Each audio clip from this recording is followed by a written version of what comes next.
Welcome back, Addicts, to another game review. I'm Josh, and today we're going to be reviewing Yakuza Kiwami, a game that I just recently finished for you guys. And I will say it overall was a really good game, and I'm looking forward to diving in both the good and the not so good of this game with you guys. Before we start, I just wanted to say that if you guys haven't played Yakuza 0, or any Yakuza games, Yakuza 0 is a perfect place to start with that, and I have that review here on the channel, and I have a video version and a written version that I will put the links in the description.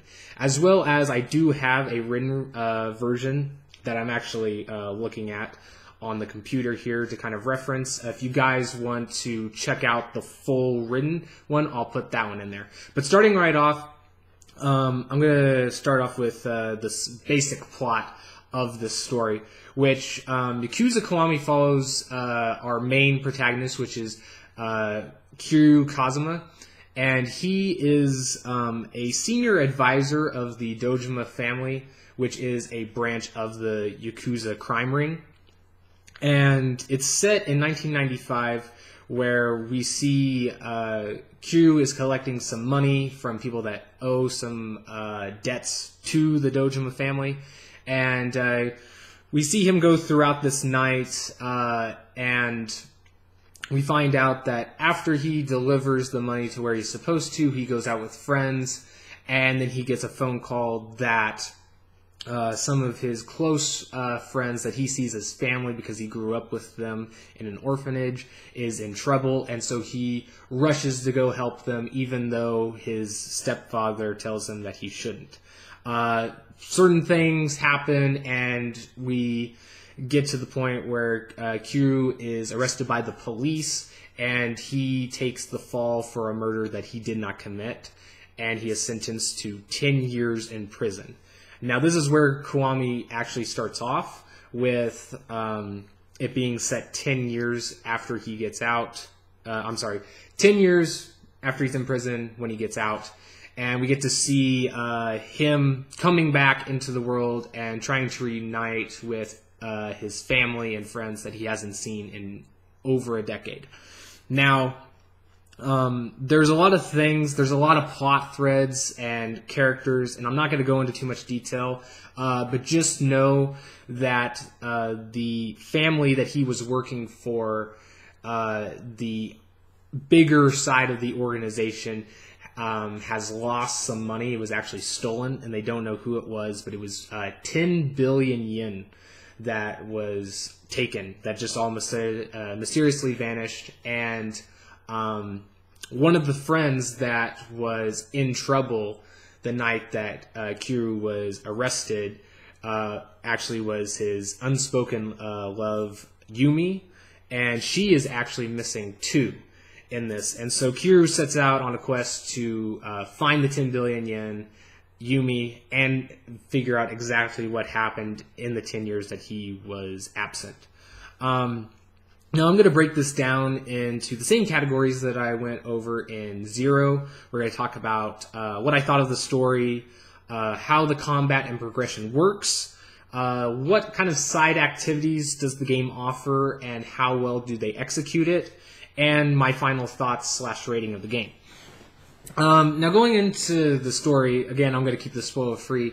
Yakuza is known for its dark and gritty crime stories, and in 0 we get, at least for me, that was my first experience in the Yakuza franchise, we get, it flats out delivers what it promises. And I truly love the story, especially seeing both sides of the two characters. In this game, it's a little bit different because we only get to play as one protagonist, but it is very much the same in terms of how it tells the story and exactly what kind of themes they touch on. Although I will say that the main theme, if I had to pick one for this story, is loss and just how time affects people. Seeing that Kiryu is gone for 10 years, you get to really see how as the years go on and after certain events that happen to you, how some people can move past them, how some people can't move past and live in what happened, or just seeing how people's relationships can change over time. And this is a very sad story. It was something that I really did enjoy. I think it has a lot of human elements to it. And it's one of those stories that really it really touches you, but at the same time you can't wait to see more of it, just because it's that intriguing in its mysteries that it presents to you, and also just how you want to figure out what's going to happen next. A couple of upsides to the story. I thought they did some really good setup for their later plot points. They really laid the groundwork really early on, and it pays off really well towards the end. We get to see a lot of foreshadowing that comes up. There's also a lot of Easter eggs / references to Yakuza 0. Now again, that could be said maybe a little bit differently, because even though 0 is set before Kiwami, it was made after. And so you kind of get to this point, if you want to be technical, who's referencing who. But again, it's something that I really did like seeing certain things being brought up. Especially you can feel some of the history surmise that there is history in between that they don't really touch in this game that you will see in the prequel. As well as Easter eggs. There's like one minor one to give you is in 0, there's a part of the story, I won't say when, it takes place on a boat. And in this game, it takes place on a boat too, and it's so similar. It's not similar in terms of why it's there or what's going on, but it's just the fact that thing, the showpiece is there, and I just love how it harkens back, but it doesn't completely rip off the other story. I will say though, a couple minor things. There are 2 parts of the story that do feel a little fetch questy. And that's not necessarily a bad thing. I think they handled it well, and it's paced out pretty evenly that you don't get tired of it. But it is one of those things where, like I said, it's a story that really entices you. You don't really want to take a break for these really minor sub-points.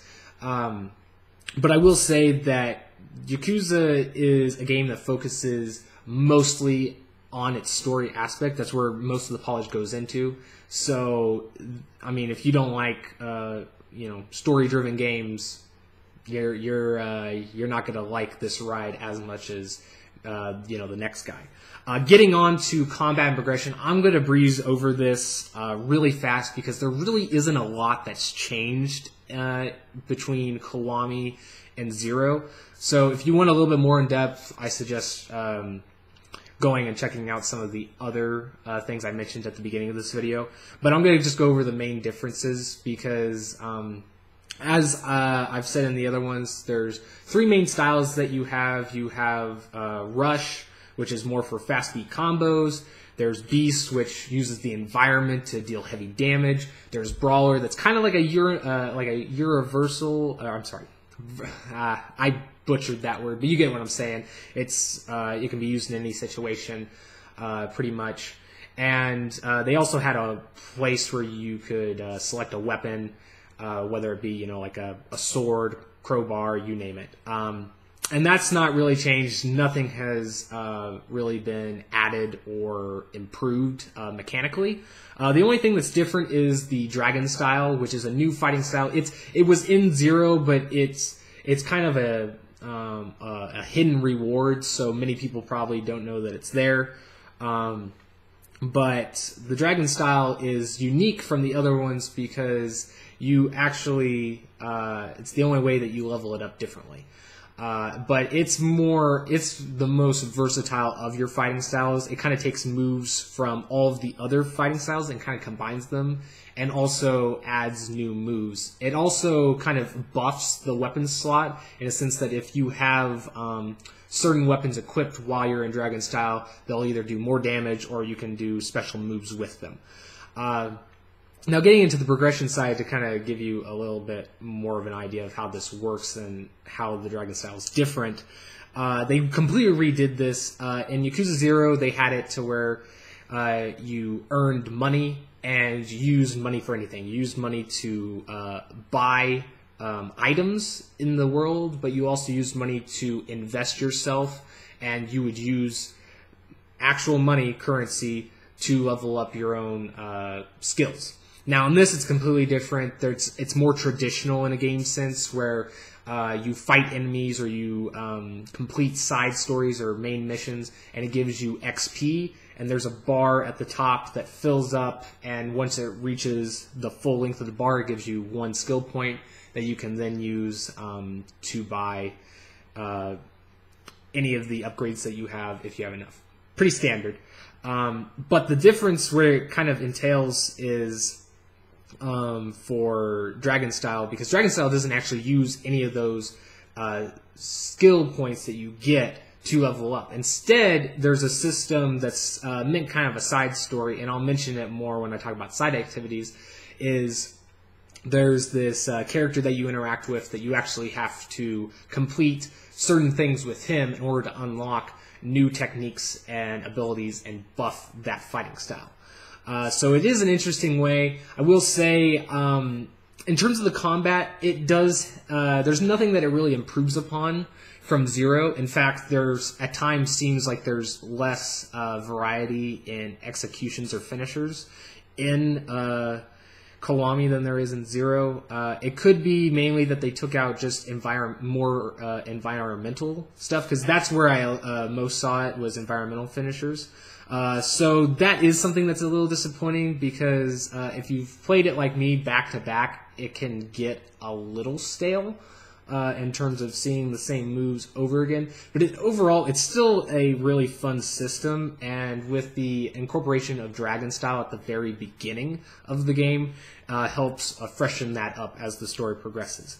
Now, getting into the side story or the side activities, the big one is the mini games that they offer. Yakuza is known for having really light-hearted and funny and outlandish, like side stories and mini games to kind of, help give you a comic relief from the really heart-heavy story.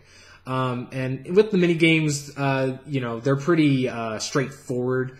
They got, you can go clubbing where you can, talk to girls that are working at as waitresses there. You can do karaoke. You can play pool, play darts. There's batting cages. There's a little RC racetrack thing that's kind of looks like a Hot Wheels setup. So there's a lot of variety. There's way more than what I listed. And a lot of these are pretty fun. I don't get into all of them. There was only a few that, I really stick to. And I can't say any of my favorites were I necessarily liked as much in 0, but I still really enjoyed them, and they are a little fun thing if you want to take a break. Getting on to the side story, in 0 there was 2 main side stories that dealt with your establishments that actually were their own kind of story missions, but they were side stories. In Kiwami, there isn't anything like that. Instead, it has a kind of activity that's called Majima Everywhere, which is the system that's directly related to upgrading Dragon style. And Majima Everywhere, there's this character that is really interested in Kiryu, and he's always driving him to get back up to the strength he was 10 years ago so you can have an even fight with him. And so this is where it kind of goes into where, in essence, you're training with him, and you have to do, you have to fight him in certain scenarios or in certain styles to unlock more techniques and skills in the Dragon style. This is something that it's really funny. Personally, I don't know if you guys, if anybody watching has played the Yakuza series, but for me personally, Majima is a character that is, in any essence, he's basically the Yakuza version of the Joker. And that's just kind of putting it in simple terms, like really simple terms, because there's a if you really wanted to go into it, there's a lot of differences, but overall, I think that's a good way to kind of describe his outward appearance and how he handles things. And he's my favorite character. So seeing this interaction, the 7, I have a little bit of a bias too. But to be frank with you guys, this is a mode of the game that I had fun with. I love seeing Majima, especially the crazy things he did. But in terms of the mission structures and stuff like that, I mean, there was some good gags in there, but it doesn't seem like it had a lot of depth, and it kind of gets old real fast, to the point where I was mainly completing them just for the sake of completing them so I could have another fighting style that was stronger, So that is a little bit of where the only time the progression really hinders is in this department. But overall, like I said, if you're a real fan of the character or just of the world that Yakuza has made, then I think that's enough incentive to help you get through this. But at the same time, I don't expect to try to 100% that unless you want to grind a little bit. Getting on to encounters, these are like side missions. I called them random encounters because in Kiwami, that's basically what they are. In Zero, they felt more like side missions where they had multiple tiers of story between these random people that you would meet. And that led to most of them, if not all of the ones in Zero, really rememberable and really fun. In Kiwami, they take an approach that is like, help this person fight these guys in a couple minutes. You'll get a little bit more XP than you normally would. Now, I'm not trying to undermine some of the side missions, because some of the side missions do have some story aspects to them, and some of them are actually really good. I just think that, considering that the one I played previously, where it was all side missions got a good amount of love to the writing of it, this one seemed like it kind of tried for both sides and didn't really land either. But I will say it's still fun. They're not annoying, and this is where I get to the part where I like it, but I don't like it, because on one hand, they're short and sweet. You can get them done. You can get what you need, and boom, you can go on to the story. But they do have some where you can take your time if you want to. So in the end of the day, it'll come down to preference on what each player wants. But that is just something that I wanted to talk a little bit about, because it is arguably probably the second biggest thing you're going to do to get skill points to upgrade your fighting styles.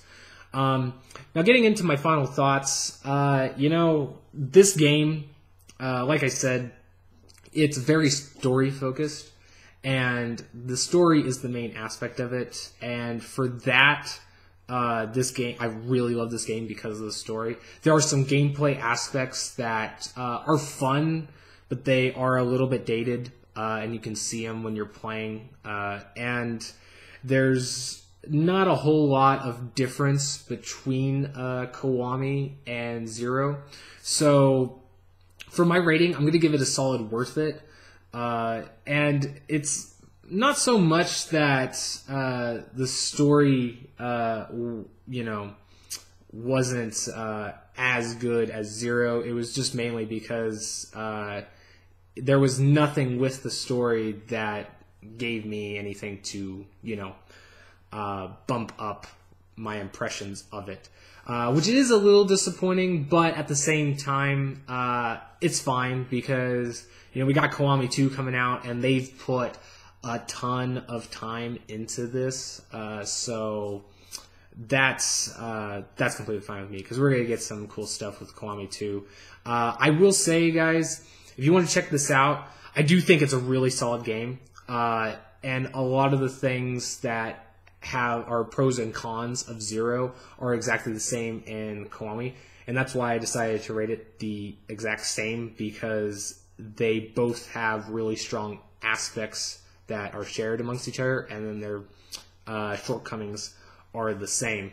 And that's, for me, I think the reason why I'm a little bit more negative maybe towards this one, at least maybe coming off as that, is because I played them back to back. I feel like if you guys really want to check out Kiwami, I would suggest either playing it first and then going into Kiwami 2, because I think 0 is different enough from Kiwami that if you went back, you could play it and absolutely love it and like it even better. But, or I would suggest that if you do play 0, give yourself a little bit of time. You know, go play 0, play a different game, then come back and play Kiwami. Because this, at the end of the day, you know, I think some of the shortcomings is because it is a remake of a game that was so old, you know, and they didn't want to change enough. So I think it's a really true remake that offers, you know, a lot of updated stuff, especially graphically. I mean, the game looks pretty solid, you know, even though this remake is a little bit older. But it also has that, you know, old school original DNA that is really present, you know. It actually looks just like a prettier version of the original. So, but that's all my take on this. I wanted this to be shorter, guys. I am sorry. You know, for a game like this where, you know, it's, you know, like a 20+ hour game, it's a little hard to cover everything in under 12 minutes. But I hope you guys enjoyed that. I will be keeping you guys up to date with Kiwami 2. I'm not going to say exactly. We have some thoughts about what we're going to do with gaming because we want to get more of that onto the channel. And I'm not sure exactly how we're going to start with that, but stay tuned as we got a lot of gaming stuff coming up, especially with a busy schedule in the fall. So anyway, guys, that'll conclude for this video. We'll just see you guys next time. Later, Addicts.